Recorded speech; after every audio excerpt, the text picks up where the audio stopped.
జగన్మోహన్ రెడ్డి గారు ఒక సినిమా అని చెప్తున్నా. ఆ రోజు సినిమా జరుగుతుంది. ఎందుకంటే ఆట మొదలు పెట్టారు, ఫుల్ స్టాప్ జగన్మోహన్ రెడ్డి పెడతారు. Right right. సార్ బ్రహ్మనాయుడు గారు, ఈ 11 ఎమ్మెల్యేలు ఆడ భలే ఉంది సార్, అద్భుతంగా ఉంది సార్. ఈ 11 ఎమ్మెల్యేల సినిమా ఏదో అద్భుతంగా ఉంది. శ్రీకాంత్ అన్న చాలా గొప్ప వ్యక్తి, నిజాలు ఒప్పుకున్నాడు. మేము స్టార్టింగ్ నుంచి కాంగ్రెస్ పార్టీ ఇదే చెప్తుంది, నరేంద్ర మోడీ గారు మరో సంఖ్యలో జగన్మోహన్ రెడ్డి గారు ఉన్నారని మేము మొత్తుకున్నాం, జనాలు నమ్మలా. ఈరోజు శ్రీకాంత్ అన్నతో నిన్న కాకుండా ఒక ఎక్స్ఎమ్మెల్యే చెప్పాడు, ఏమని మనం బీజేపీతో పొత్తులో పోదాం అని ఎంత చెప్పినా కానీ ఇది కాలేదు.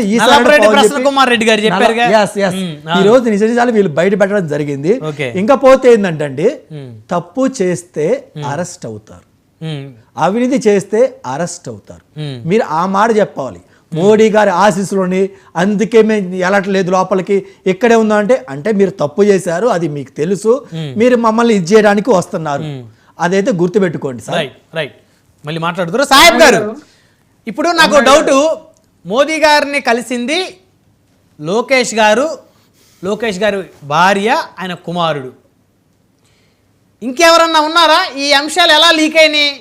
శ్రీకాంత్ గారి దగ్గరికి ఎలా వచ్చినాయి? వైసీపీకి ఎలా లీక్ అయినాయి?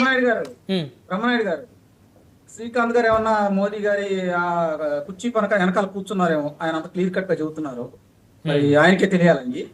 నేనేమంటానంటే శ్రీకాంత్ గారు మాట్లాడేటువంటి అంశాలు, అవును మేము తప్పు చేసామయ్యా, మా మీద మీరు వస్తున్నారు, రేపు మీ వ్యవహారం తెలుస్తాం అంటున్నారు. మేము న్యాయపరంగా చట్టపరంగా వెళ్తున్నాం అనేది ఒక గుర్తు పెట్టుకోవాల్సినటువంటి అంశం శ్రీకాంత్ గారు. మేము ఏ అంశం చేసినా గానీ దుందుడుకు చర్యలు చేయట్లా. నేను ఒకటే అంటున్నా, ఆ రోజు వైఎస్ఆర్సీపీ గవర్నమెంట్ అధికారంలో ఉన్నప్పుడు 66,000 మంది కార్యకర్తలను 41A నోటీసులు ఇవ్వకుండా హింసించారండి. 41A నోటీస్ అంటే 4 ఏళ్ళు ఎవరికి తెలియదు, చివర 5వ సంవత్సరం తెలిసింది.